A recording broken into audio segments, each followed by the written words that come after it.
ലേവ്യ പുസ്തകം 19-ാം അധ്യായം. യഹോവ പിന്നെയും മോശയോട് അരുളി ചെയ്തത്, നീ ഇസ്രായേൽ മക്കളുടെ സർവ്വസഭയോടും പറയേണ്ടത് എന്തെന്നാൽ, നിങ്ങളുടെ ദൈവമായ യഹോവ എന്ന ഞാൻ വിശുദ്ധനാകയാൽ നിങ്ങളും വിശുദ്ധരായിരിപ്പീൻ. നിങ്ങൾ ഓരോരുത്തൻ താൻ്റെ അമ്മയെയും അപ്പനെയും ഭയപ്പെടണം. എൻ്റെ ശബ്ബത്തുകൾ പ്രമാണിക്കണം. ഞാൻ നിങ്ങളുടെ ദൈവമായ യഹോവയാകുന്നു. വിഗ്രഹങ്ങളുടെ അടുക്കലേക്ക് തിരിയരുത്. ദേവന്മാരെ നിങ്ങൾ വാർത്തുണ്ടാക്കരുത്. ഞാൻ നിങ്ങളുടെ ദൈവമായ യഹോവയാകുന്നു. യഹോവയ്ക്ക് സമാധാനയാഗം അർപ്പിക്കുന്നു എങ്കിൽ നിങ്ങൾക്ക് പ്രസാദം ലഭിപ്പാൻ തക്കവണ്ണം അർപ്പിക്കണം. അർപ്പിക്കുന്ന ദിവസവും പിറ്റേനാളും അത് തിന്നാം. 3-ാം ദിവസം വരെ ശേഷിക്കുന്നത് തീയിലിട്ട് ചുട്ടുകളയണം.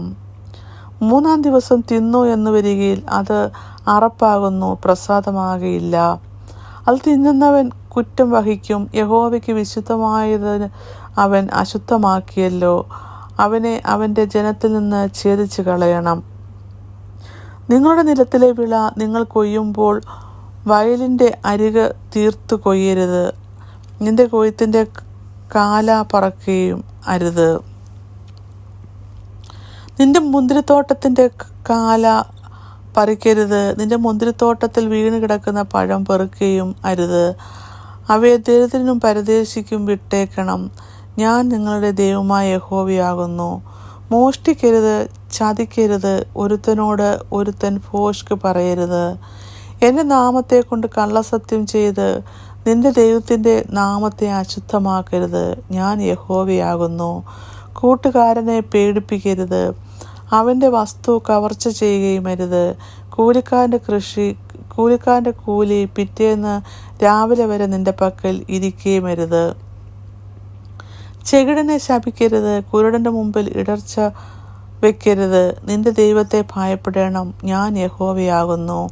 ന്യായവിസ്താരത്തിൽ അന്യായം ചെയ്യരുത്. എളിയവൻ്റെ മുഖം നോക്കാതെയും വലിയവൻ്റെ മുഖം ആദരിക്കാതെയും നിന്റെ കൂട്ടുകാരന് നീതിയോടെ ന്യായം വിധിക്കണം.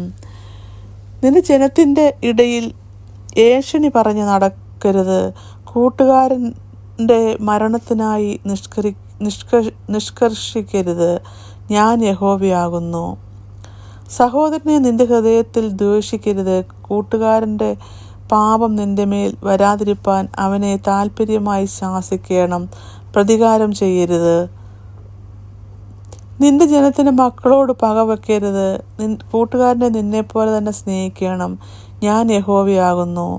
നിങ്ങൾ എൻ്റെ ചട്ടങ്ങൾ പ്രമാണിക്കണം. 2 തരം മൃഗങ്ങളെ തമ്മിൽ ഇണ ചേർക്കരുത്. നിന്റെ വയലിൽ കൂട്ടുവിത്തു വിതയ്ക്കരുത്. 2 വക സാധനം കലർന്ന വസ്ത്രം ധരിക്കരുത്.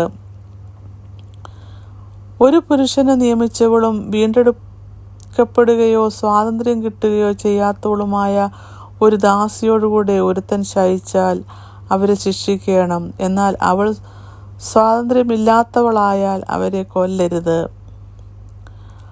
അവൻ യഹോവയ്ക്ക് അകൃത്യയാഗത്തിനായി സമാഗമന കൂടാരത്തിൻ്റെ വാതിൽക്കൽ ഒരു ആട്ടുകൊറ്റനെ കൊണ്ടുവരണം. അവൻ ചെയ്ത പാപത്തിനായി പുരോഹിതൻ അകൃത്യയാഗത്തിൻ്റെ ആട്ടുകൊറ്റനെ കൊണ്ട് അവനു വേണ്ടി യഹോവയുടെ സന്നിധിയിൽ പ്രായശ്ചിത്തം കഴിക്കണം. എന്നാൽ അവൻ ചെയ്ത പാപം അവനോട് ക്ഷമിക്കും. നിങ്ങൾ ദേശത്തെത്തി ഭക്ഷണത്തിന് ഉതകുന്ന സകലവിധ വൃക്ഷങ്ങളും നട്ട ശേഷം നിങ്ങൾക്ക് അവയുടെ ഫലം പരിച്ഛേദന കഴിയാത്തതുപോലെ ആയിരിക്കണം. അത് 3 സംവത്സരത്തേക്ക് പരിച്ഛേദനയില്ലാത്തതുപോലെ ഇരിക്കണം. അത് തിന്നരുത്. 4-ാം സംവത്സരത്തിൽ അതിൻ്റെ ഫലമെല്ലാം യഹോവയുടെ സ്തോത്രത്തിനായി ശുദ്ധമായിരിക്കണം. 5-ാം സംവത്സരത്തിലോ നിങ്ങൾക്ക് അതിൻ്റെ ഫലം തിന്നാം. അങ്ങനെ അതിൻ്റെ അനുഭവം നിങ്ങൾക്ക് വർദ്ധിച്ചു വരും. ഞാൻ നിങ്ങളുടെ ദൈവമായ യഹോവയാകുന്നു. രക്തത്തോടു കൂടിയുള്ളതും തിന്നരുത്. ആഭിചാരം ചെയ്യരുത്. മുഹൂർത്തം നോക്കരുത്. നിങ്ങളുടെ തലമുടി ചുറ്റും വിളുമ്പ് വടിക്കരുത്. താടിയുടെ അറ്റം വിരൂപമാക്കരുത്. മരിച്ചവന് വേണ്ടി ശരീരത്തിൽ മുറിവുണ്ടാക്കരുത്. മെയ്മേൽ പച്ച കുത്തരുത്. ഞാൻ യഹോവയാകുന്നു. ദേശം വേശ്യാവൃത്തി ചെയ്ത് ദുഷ്കർമ്മം കൊണ്ട് നിറയാതിരിക്കേണ്ടതിന് നിന്റെ മകളെ വേശ്യാവൃത്തിക്ക് ഏൽപ്പിക്കരുത്. നിങ്ങൾ എൻ്റെ ശബ്ബത്തുകൾ പ്രമാണിക്കുകയും എൻ്റെ വിശുദ്ധ മന്ദിരത്തോട് ഭയഭക്തിയുള്ളവരായിരിക്കുകയും വേണം. ഞാൻ യഹോവയാകുന്നു. വെളിച്ചപ്പാടന്മാരുടെയും മന്ത്രവാദികളുടെയും അടുക്കൽ പോകരുത്. അവരാൽ അശുദ്ധമായി തീരുവാൻ തക്കവണ്ണം അവരെ അന്വേഷിക്കുകയും അരുത്. ഞാൻ നിങ്ങളുടെ ദൈവമായ യഹോവയാകുന്നു. നരച്ചവൻ്റെ മുമ്പാകെ എഴുന്നേൽക്കാനും വൃദ്ധൻ്റെ മുഖം ബഹുമാനിക്കുകയും നിന്റെ ദൈവത്തെ ഭയപ്പെടുകയും വേണം. ഞാൻ യഹോവയാകുന്നു.